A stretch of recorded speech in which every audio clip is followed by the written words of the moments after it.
Hello everyone, welcome. This is D&D Modules.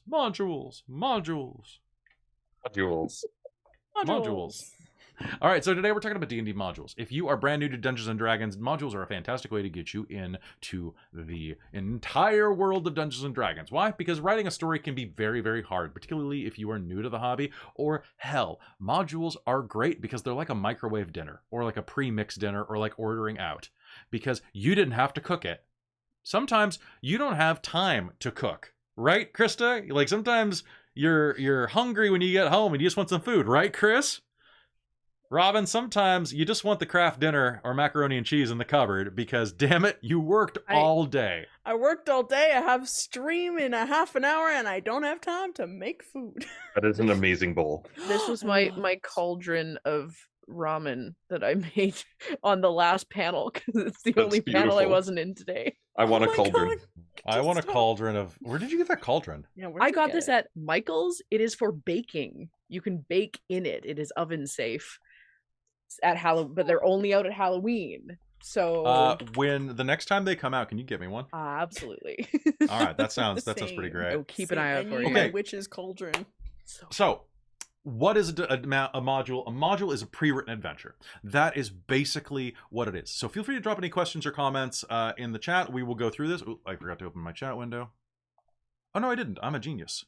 Because I've been putting woo at the beginning of every chat so that I knew it's open.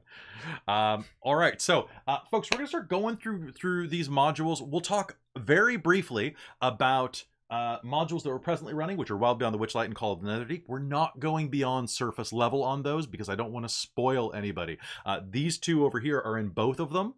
And that one beneath me is in Call of the Nether Deep. So I don't want to spoil things for them. We're going to talk about kind of like a rough idea and themes, and that's going to be about it. But first, hi everybody, I'm Kelly. I'm the Dungeon Master here and Game Master and Storyteller here at twitch.tv/dorktales and youtube.com/dorktales. I use he and him as my pronouns, and I like to run modules because A, you guys like to watch them, and B, I run 5 games a week. And sometimes letting my brain breathe is nice when I'm trying to look up Victorian-era literature that I want to include in my Victorian-era homebrew game. And with that, let's pass this around to Robin. Wow, that took a while to get there. It traveled through several different multiverses, you know, to get here. But yes, hello everyone. I was also trying to find the unmute button, so I was multitasking. But yes, I'm Robin. I use she, her, or they, them pronouns. You can find me at Second Gen Gamer, or mostly here on Dork Tales. And I found you, or I was recruited by you to fill one of your modules, Rime of the Frostmaid, and so I have like a little bit of a soft spot for that because. Did we have someone drop out? Is that what it was? No, you were just looking for a new person. You were looking for a fifth, and you wanted potentially fresh blood. And a fourth. Fourth, right? We didn't have fifths then for games, but yeah, what Hayden said was to, hey Robin, how do you like horror? I'm like, in like what sense? It's like in like a D&D sense. I'm like, yes. Then they were like, so you know the Dork Tales people I told you about? I got you to watch that I was playing D&D, and I'm like, they're pretty fun people. Would you want to do streaming? I'm like, panic, but I want to play more D&D, so sure. Actually, it was really sweet. So Robin dwarfed up and painted on a beard forever, which was great. All right, let's go down to Krista. Hey guys, I'm Krista. I use she, her, they, them pronouns. I was not a big module player. I pretty much exclusively played homebrew games before Candlekeep. And that's actually what brought me back to Dork Tales. I hadn't played in a number of years, and Kelly kept trying to get me back and said, oh, we're doing these series of one-shots. You want to come do some one-shots? And now I play minimum 3 days a week. It was a trap. It was a trap. It was fully a trap. Absolutely. Okay. It was a good trap though. I'm happy to be here. I'm glad. It was really, I mean, it was good that you got away for a bit to like, you know, catch your breath. Yep. But now, I'm flying off the screen. I was trying to shrink myself slightly. And OBS, you're doing that thing again, buddy. You're doing that thing. I need you to get back on the wagon. Because you're drunk. All right. Let's see. Last one, Chris. Hi, I'm Chris. I use he, him, or they pronouns. Today I will be playing Chris, the player, and I've got a lot of experience with some of these modules, not within this group. I've got a couple of other D&D groups that I play with, so we've done a lot of... do a lot of... I've done a lot of the other modules, and I've got some opinions on them. Sounds good. Some of them. All right. Yeah, you have told me some things that have made me stay away from other games because of what they are. So so the way that a D&D module, if you don't know, is structured. So I'm holding up Candlekeep Mysteries. So there are two types of D&D module that are really on the market right now. There are long form stories like Wild Beyond the Witchlight, which basically go until they stop, and then there's serialized adventures. So small adventures, episodic versus one story. You can play these with the same cast over and over and over and link them all together with a little bit of legwork. I did that in our stream by making like it like an 1001 Nights type of thing. With someone telling stories at the beginning of each one, but you don't have to. You can literally just be like, and they're back at Candlekeep for some damn reason. Who knows? The general layout of a module is that they give you a ton of information, and then they have each one of them kind of runs like, I have so many tabs in this so a typical module, they front load you with a bunch of information, finding this book, learning about the secrets of this castle. So the light is bouncing off a little bit. Yeah, there we go. A map, some details you need to know, maybe some characters, and then you will get into the actual, like, the mansion, and then you will get, so that's a room, C4, the cloak room, that explains what's in the room, and then the text in the box is what you read to your players. Rusty iron hooks line the walls of this entrance foyer. Or foyer. That's Fireball. Yeah. So basically, yeah. So this gives you all you need to run. This is a pre-made adventure. So step one, let's talk about this. We've got about an hour. What's some advice you have about running these modules, first of all, before we actually get into individual ones? Muck with it as much as you want. Absolutely. Read it first to make sure that it's like baking a cake. Before you omit things from the recipe, understand what their places are. Because if you don't, if you take eggs out of a cake and don't provide a protein mix to replace that, like if you take eggs out and don't replace it with, I think you can use bananas to replace eggs in certain recipes. Yeah. But at certain ratios with mixes, yeah. So if you're like, oh, I want to take out the Candlekeep library out of Candlekeep Mysteries, you have nothing. You just have a mystery, and that's where the hell is this happening, right? Yeah. So yes, give it a read through and read it a couple of times, and then like mine, this is my Candlekeep ones. I went through and highlighted everything that was important, and then scribbled out massive chunks that really didn't have any impact further down the line and would not be missed. Yeah, exactly. Everything highlighted. Yeah. So, I mean, like, it's really, like, tab the hell out of it. Graffiti the book if you want to. It's your book. Like, seriously, I still have, like, I have lyrics on this page from a song that a Campestri sang in Wild Beyond the Witchlight. Right? Like, I still have sticky notes on my wall from Candlekeep. You need to bring those over and put them in your new room after the move. I'm gonna have to, absolutely. Okay, so we've got about 30 minutes to do this. So let's go through this. So change whatever you want. Nothing is sacred. I think we should actually go into talking about the modules individually and what makes a good module, because we only have about 30 minutes. I just want to give one piece of advice that was the hardest thing for me to learn, and you can watch me struggle with it on the stream if you start with Curse of Strahd and move through Rime of the Frost Maiden into Wild Beyond the Witchlight. Your table is more precious than the module. If you try to run the module religiously, no one is going to have a good time, including yourself. You are going to be stressed out that you're going to mess it up, particularly if you're running in front of an audience. Most of you aren't. Most of you are running in front of a very small audience like your table. But if you're willing to be inflexible because of the way the book is designed, you're going to have a bad time. So the book is a recipe, but it's also a list of suggestions. It's like making cookies. If you make if you're making cookies and it calls for adding coconut and you don't like coconut, don't add the coconut. Okay, if the cookie can survive without the coconut, maybe put in some walnuts instead or something. Thank you so much for the tip.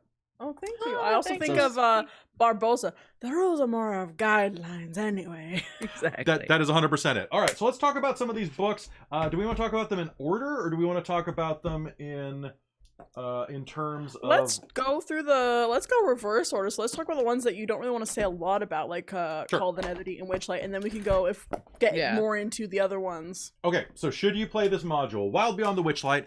Absolutely. Is your table a bunch of theater kids who wants to joke around and maybe get into some fights, but mostly just role play? Wild Beyond the Witchlight is the best module that Wizards of the Coast has put out. Period. For that group. I have had so much fun with this. I tweak a few things in some of the later chapters. The more I play through Yawn, the fourth world that you go through including the Carnival. The Carnival is my favorite out of all of the worlds. It's the first one. It's got the greatest intro. It's really well front loaded. 3 is the third world's a little weak. You might need to buff that up, but there are things that you can buy from storytellers, or from not storytellers, DM's Guild and Drive Through RPG to buff that up for $1 or $2. If you like fairies and stuff, this is what you want to do. And thank you so much for OOC P for getting us over $1,000. Thank you so much. They are also the one that leaves us all those time codes. Oh, you're right. That's you. You're amazing. Oh, they've been DMing with me to get more info, and I'm very. Does anybody else want to say anything about Witchlight? Have fun, have fun. Yeah, it is that I think it proves that modules can be run however you want to run them. It's great. Yeah. So they are finally learning to not build modules based on combat. Because there are infinite amounts of table possibilities with any party, and they're starting to plan for it, because you can run this thing as you could play this as Doom if you really want to, totally, and just run through and stomp fairies. But it's a reflexive setting, so the setting will adapt to that. And welcome, if you want to play Doom, it's Doom, baby. But this is a fantastic game. I really recommend it, and in particular, it is really great because it's impossible to spoil it. There are 2 secrets or 3 secrets in the entire book. The rest of it is based on folklore. And if you have any knowledge of Western folklore at all, you know what's coming. There's a sequence of events in our narrative fiction. And if you don't realize that, cool. Then be surprised. There's nothing wrong with that. Okay. The other one, Call of the Netherdeep, is another one that we're running on the channel right now. Should you run it? Yeah. Yes. You probably should. It's a lot of fun so far. The beginning is a little rocky compared to Wild Beyond the Witchlight, in my opinion, but I've heard people that say they really prefer Call of the Netherdeep's more open-ended festival rather than the Witchlight Carnival that has a time crunch. Krista, I think you said that, did you? Yeah, it's actually kind of funny because I like the first part of this better. I don't know how I feel about the rest of it so far. I think that the initial phases, so no spoilers beyond that. First chapter, they're at a festival, stuff happens. Second chapter, they are traveling, and it's like 2 weeks of traveling right off the bat. The first adventures the characters are actually having is just random encounter charts. Here's a trick about random encounters. Pick the ones you like and do them in the order you want them, unless you don't care. If you don't care, just roll for them on the random encounter table. But I don't like that you go through random encounters. I will say, since you're already traveling, you decided to go at normal speed, which means a normal pace takes 12 days. You have 6 random encounters. Fast pace, 9 days, 4 random. Slow pace, 15 days, 8 random. Some of these random encounters will straight up kill your party if they are by themselves. Then they get to to a caravan, which is a really good role-playing scene. I love. And I think the story is really picking up when you guys get to Bazzoxan. I think that you're kind of in that awkward transition stage between Act 1 and Act 2. Mm-hmm. Where it seems like Chapter 2, the travel bit, is a lot of chances to roleplay and just do random encounters. But it also kind of feels like it's like the stagehands changing the set. You know, and you're like, okay, I got to do something. Do a magic trick. See what happens in the city. Sorry, Chris? Oh, we'll see what happens in the city. Yeah. I will tell you that the name of next episode is it's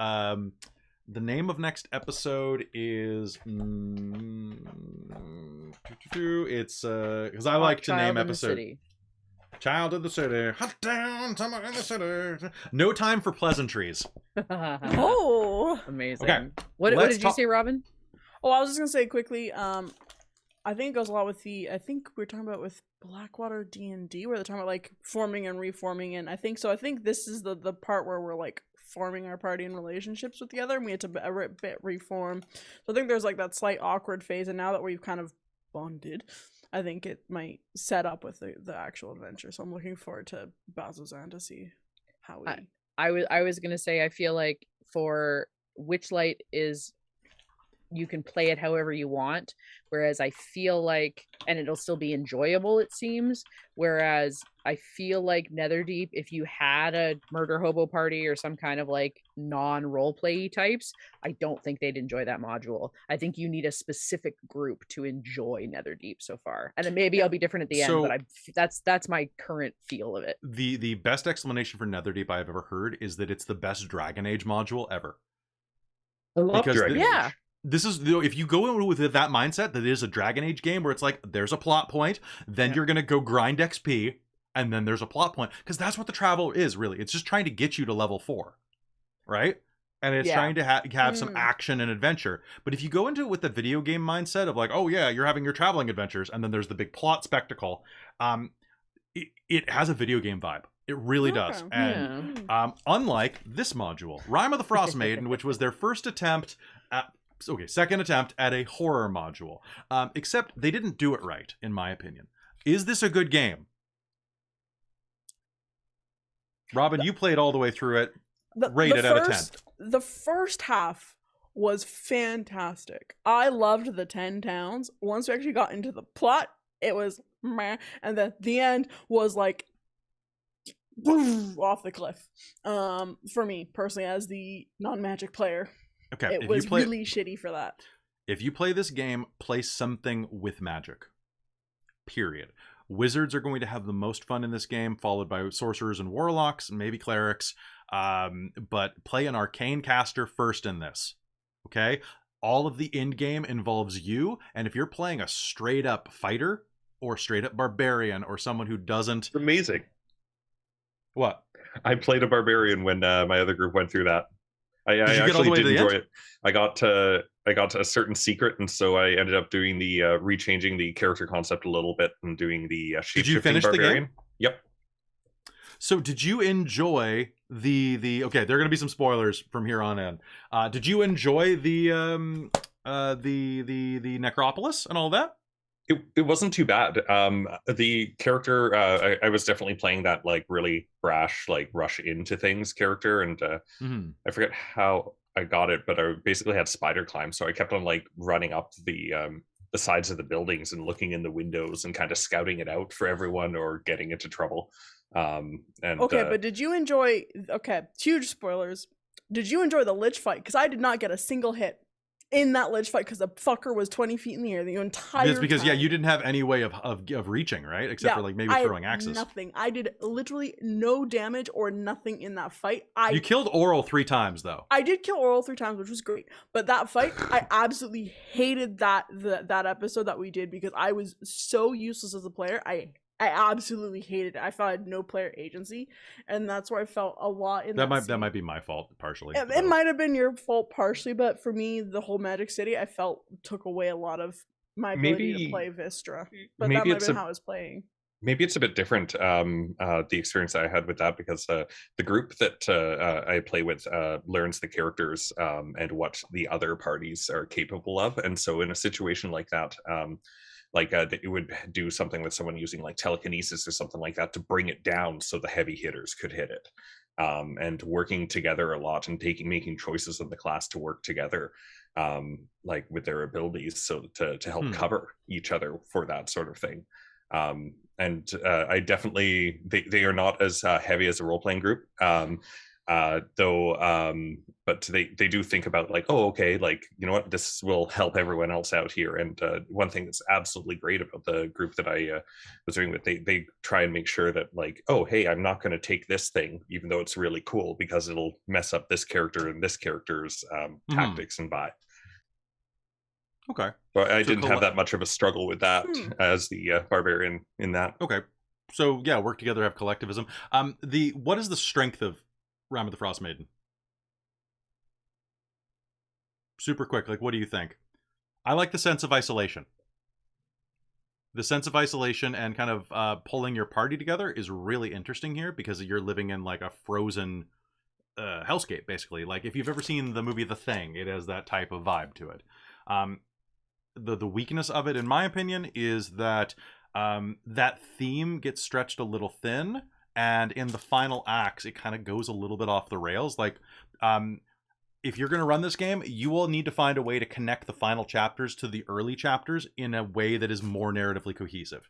It kind of just comes out of the blue that you're like, and then there's this down city. And you're like, what do you mean there's like a buried ancient magical city? How is this related to like everything being cold and this ice goddess trying to keep us? Because it kind of just goes, it takes a left turn right at the end. And you're like, what?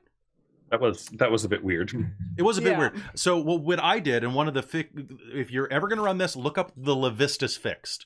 Because right now in this there is a there's a cult of Levistus, the demon, the devil lord archfiend that is trapped in ice, and what it's the Levistus Fix or the Asmodeus Fix, where there is the cult of Levistus is trying to reach the magical artifacts at the end in order to free Levistus, which would cause them to usurp Oral's power, I think is the fix of it. So now you have three people, like you have the goddess of winter, you have this cult, and you have your party all going to the same object trying to claim it. And then it gives more of a reason and it connects to the cold. That's my choice. It should have ended after Oral was defeated. Absolutely, which is why Oral needs to come in right at the end. Which is what I did. But also, Harwar is the best character. Oh yeah. Needs more Harwar. I loved the secrets. The secrets were amazing. I really loved the secrets. It was kind of something that I think wasn't used effectively in another module. Which one has secrets? Avarice, or sort of. Oh, you're right. Yeah. They kind of played with it, but they don't really do anything with it. Yeah, this one there were some that were pretty not great in Rime, but I definitely think they are in the right direction with like how they were trying to utilize those, and that made it really, really interesting. Like slowly those coming out and how it affected everyone in gameplay. The secrets were great. I did enjoy that, and I think it really helped because we almost were gonna do that with the Witchlight thing if they didn't really give anything like that. We were going to potentially have secrets on that kind of idea because we thought it worked really well. And then the Witchlight threw the lost item thing, which was also great. Which you don't have to go with if you don't want to. It seems like a shame. Which is too bad because we didn't get to use Pumpkin Man because of that. Give 2 secrets, by the way. You can easily look at the secrets in the back of the book, and there are like Class A secrets and Class B secrets.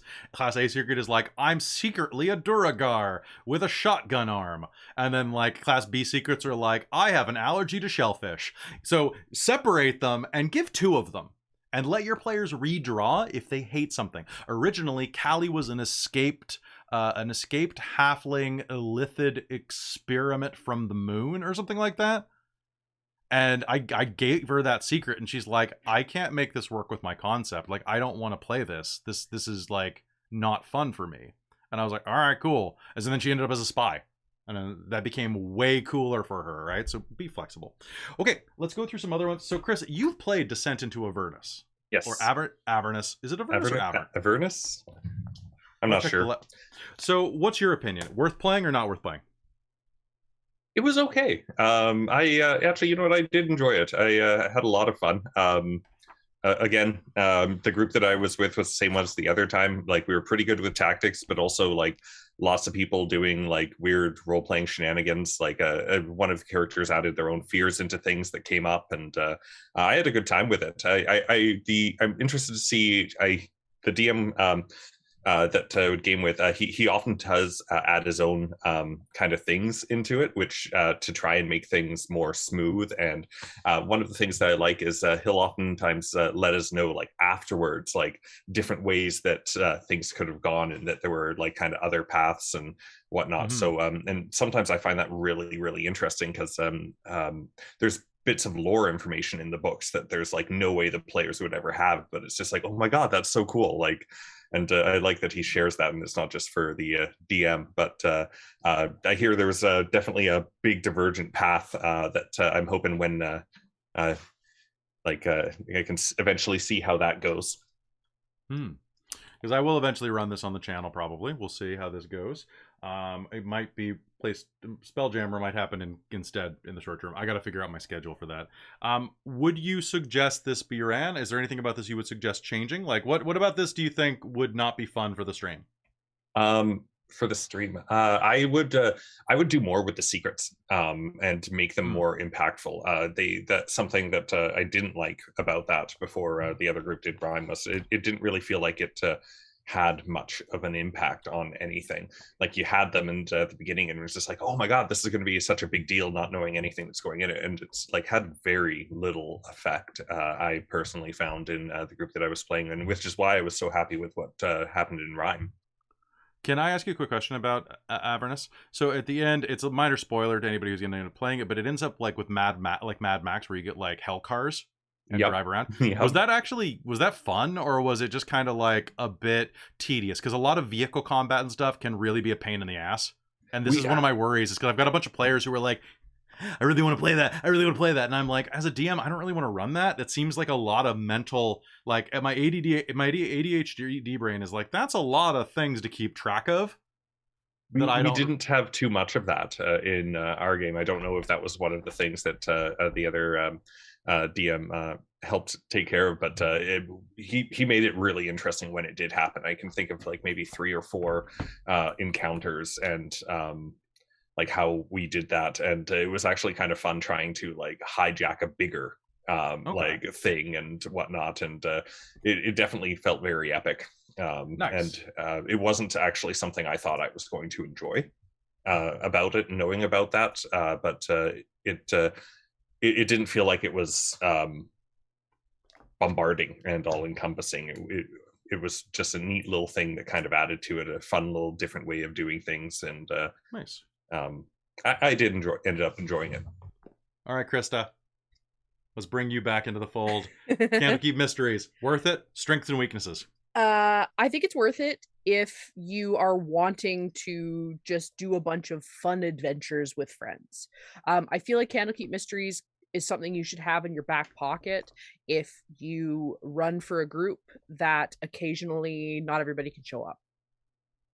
That's a good point. Have a set of characters that you walk in and sit down and go, okay, where were we in Candlekeep? And just go from there, play it in order, and do that. I think it would be a lot of fun. They're one shots for early 20s gamers that have a weekend to play. Yeah, these are 5 to 6 hour one shots, yes, not 4 hour one shots. So when we have played these on the stream, we have the entire 17 game collection. Then it's more than 17 sessions, but 17 games over on our YouTube right now. Go watch them. But some of these had massive cuts. Also, some of these have errors in them because this does feel like they kind of rushed this out. Yes. So double check. There are inconsistencies. Book 3 does not work as written. It has some logic errors in the sequence of storytelling events that I had to edit for mine, and I didn't run all the games, so I don't know, but I thought it was fun too. I definitely found a couple in mine. Yeah. So it's just internal logic. Double check it.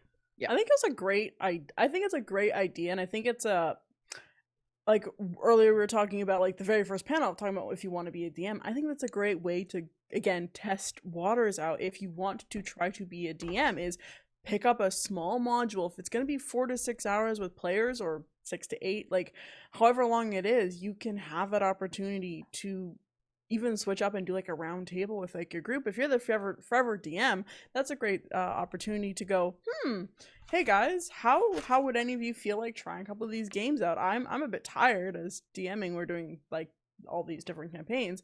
But and if you guys want to give it a go, again, no serious pressure. It's gonna be like a session or two maybe. I think it's a great opportunity, and I thought they were quite a few of them were very fun. I enjoyed the ones I was in. I really liked. I think it also depends on the DM too, because I really loved your games, Krista. I loved the dragon, with the cute. Like, Krista really excels at games where you can have fun. a little bit of levity, and the Candlekeep games are very light in places. I think you could play them very, very dark. Like especially that one was like, you get to a castle where there's a whole bunch of like ghost giants. You could go real dark and like try to figure out their stories and stuff like that. But you can also have the copper dragon who's a nerd and just collects pirate stories because he got kicked out of his mom's house because his hoard was pirate stories and not gold. Like that's Candlekeep Mysteries seem like a really like wonderful introduction because you can have so many different play styles and figure out what you and your group like. Yeah. Nice. So I'm going to do the next ones as a twofer because they are the same idea. So Tales from the Yawning Portal, and I don't have it physically in my house right now, but Saltmarsh. Ghosts of Saltmarsh. Ghosts of Saltmarsh.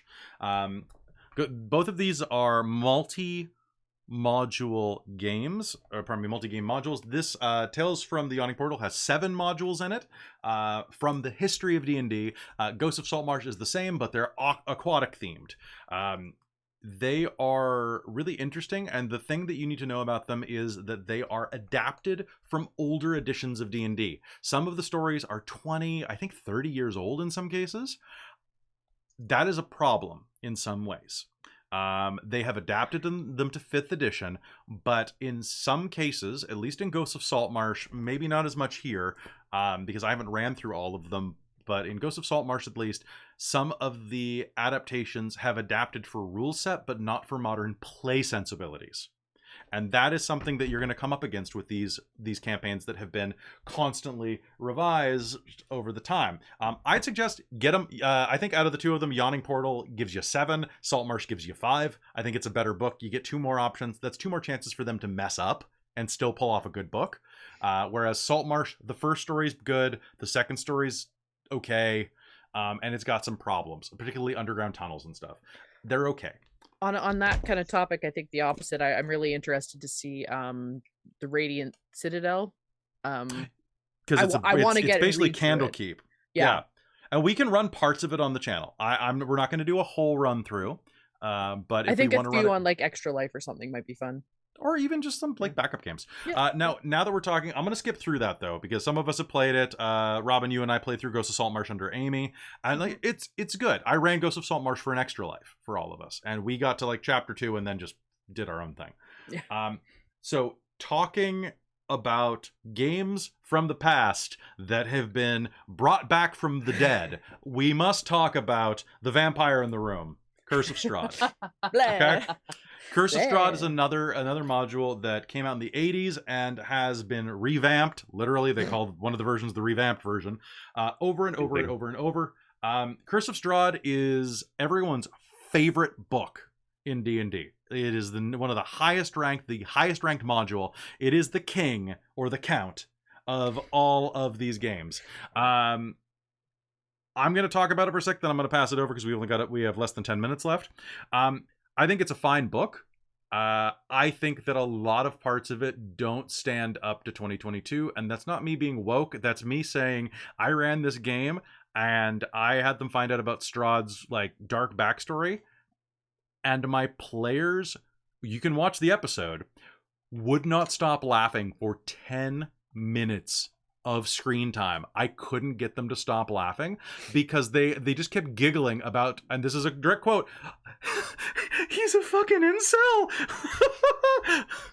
Because the gothic horror elements that were really popular in the 1980s, once put through modern lenses, don't go as far. They've moved into cliche. Yeah. If you're going to run this, change Strahd's backstory slightly. Make it a love triangle rather than a completely unrequited love. If you have to, I would say demonize Tatiana if you have to.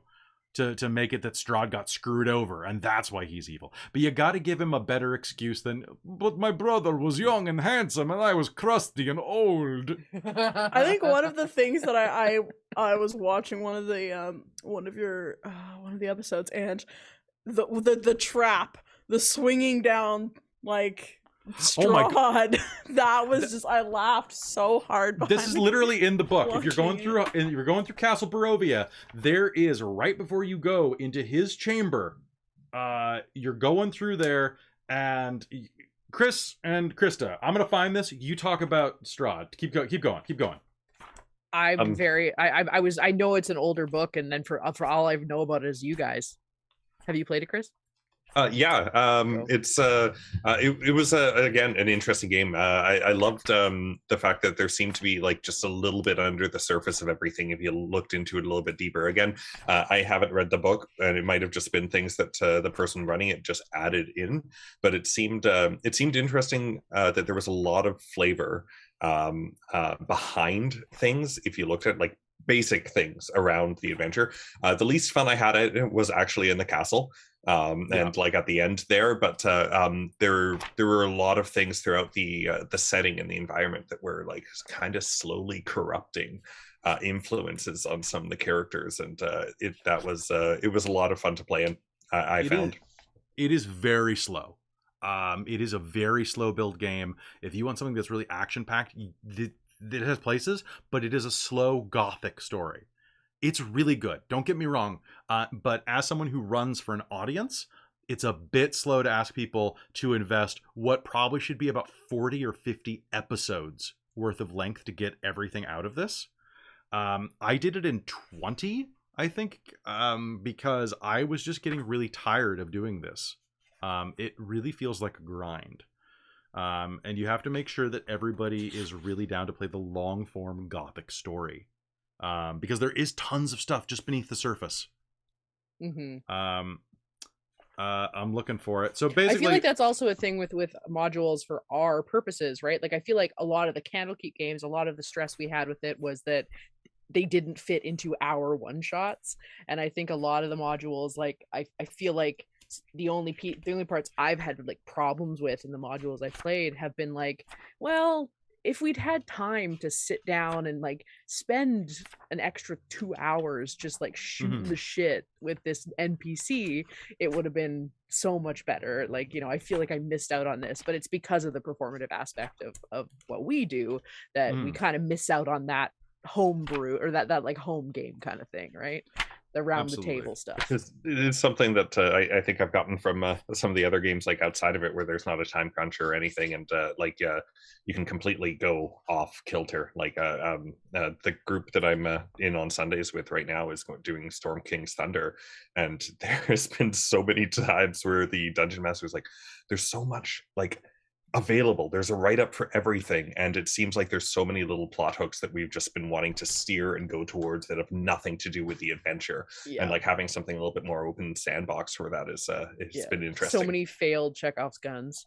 Okay, so we're basically at wrap up time, so I'm just gonna I'm gonna say two things that we're gonna do to wrap up. One is, you hear the scraping of stone against stone, followed by the squealing of a bat. In the direction of the noise, you see a fanged visage, outstretched claws, and the flapping of a black cape of a vampire bearing down on you from above. A deep throaty chuckle fills the hall. It's literally a mannequin dressed like Strahd right outside of his chamber that swoops down on a rope and goes, I mean, I had to go, and it's just the fact that they put that outside just broke my brain. I was like, really we're doing like what is it, Halloween Alley or whatever? So Spirit Halloween. It's so dumb, but it's great. This is a really good module. Make sure your party or your table wants it. Okay. So I don't have Waterdeep Dragon Heist. Waterdeep Dragon Heist is great if you want to spend a lot of time in a city.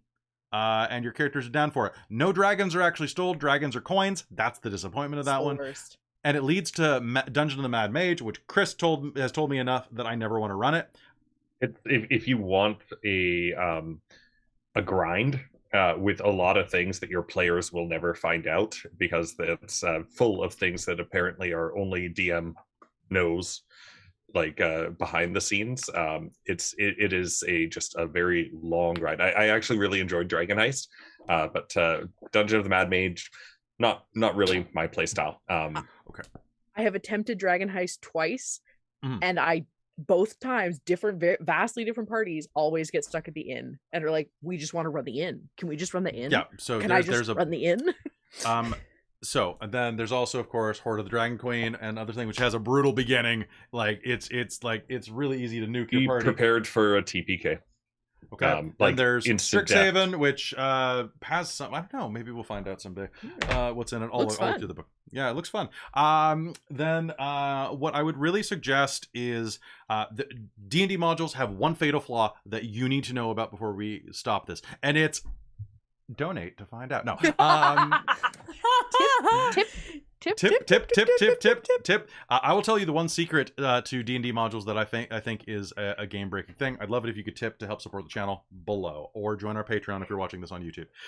That is, a lot of D&D puzzles have very specific things that can solve individual problems that are either too high level for the characters when they're going through it, or they are so specific that the players may never think to use that exactly shaped key. So you need to be flexible. It is more important that the story progresses than that the characters click every button inside of the module. If it says that, oh, you can only go through this by casting this one specific spell, that can't be the only way to do it. There's never only one way to make an omelet. Just be flexible, because that type of like limited thinking is old school game design. It is that, like, well, maybe you should have taken I don't know, Chill Touch. You have to cast Chill Touch on an orb to open a secret door, but if you cast anything else, you die because Azurak comes and You're telling all the secrets. The police are after you. So yeah, be really careful about. Think outside the book. Yeah. Think outside the book.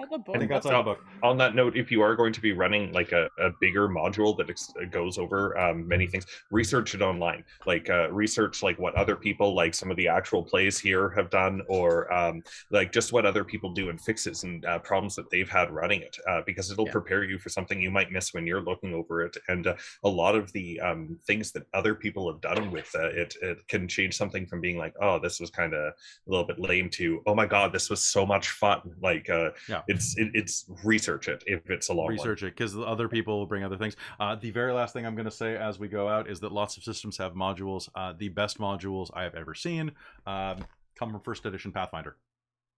These modules are heaven. So if you ever have the chance, the goblin ones are fantastic. Rise of the Rune Lords, fantastic. If you can find a way to convert any of these to 5e, I think 5e is the better system for just casual play, or for just play in general. But my god, these games are well thought out. Paizo did a great job on these books, and I really suggest that if you find a way to modify them or find some fan stuff, or just run Pathfinder, like if you're going with a module, this will guide you by the hand, and these are better thought out than those, in my opinion. That's all I got for the night. Besides that, you can also get other things like Fall of the Camarilla and other modules for other systems. But we're out of time. We're over time, actually. So hi, everybody. I've been Kelly. It's been lovely having you here. You can find me here. I'll pass around to Chris. Hi, I'm Chris. It was great. I hope you enjoyed this and got something out of it, and hopefully inspired to run one of your own. Nice. All right, Krista. Hello, I'm Krista. This has been a lot of fun. There's also tons of modules on DM's Guild and Drive-Thru-RPG and all that kind of stuff. So go check those out. You can usually get them for $1 or $2, and they're wonderful. If you don't want to dump a bunch of money into these. And join our Discord, where you can go to the DM chat and ask other DMs for advice, because sometimes you just need to bounce ideas off people. Robin. Hi, I'm Robin. You can find me at Second Gen Gamer over on Twitch, but mostly here on Dork Tales. Yeah. You're not the only person to run a module. You're not gonna be the person that's running it for the first time, unless you're us. We sometimes like to get it off the ground first. Damn straight we do. But there are lots of resources. I said, like Chris mentioned, there are forums, there are Facebook groups. You are not alone in doing this, so just take a deep breath and don't be afraid to ask for help. Nice. All right, so with that, that's going to be the end of this panel. Be sure to come back for our next panel, which is how to win D&D. We'll be back in just a couple minutes. Love you all very much. Bye. Bye.